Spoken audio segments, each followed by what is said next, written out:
वो जिस जिस जादूगरनी के पिता का रोग ठीक करता गया, उसने उसके साथ अपनी लड़की का विवाह कर दिया। इस प्रकार वैध रूपी रानी उन चारों दुष्ट जादूगरनियों से विवाह कर लेती है, जिससे चारों जादूगरनियों का राजकुमार के पास जाना बंद हो जाता है। अब रानी बिना किसी रोक टोक के अपने पति के पास जाने लगी।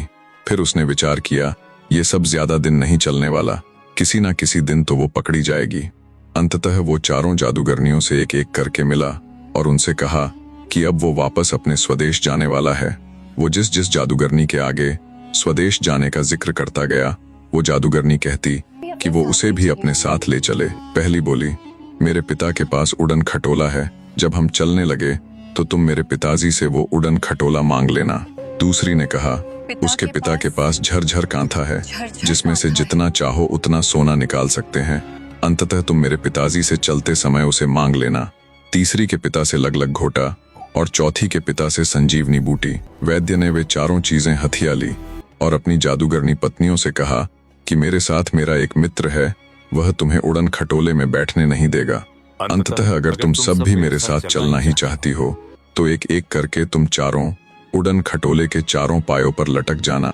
इस तरह मेरे मित्र को बुरा भी नहीं लगेगा और हम सब मेरे देश भी पहुंच जाएंगे। चारों को वैद्य जी की बात उचित लगी। वैद्य रूपी रानी ने अपने राजकुमार पति को उड़न खटोले पर बिठाया और उसके संग चल पड़ी।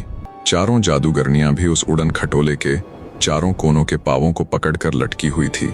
जैसे ही वे बीच समुद्र पहुंचे, वैद्य ने राजकुमार को इशारा कर दिया।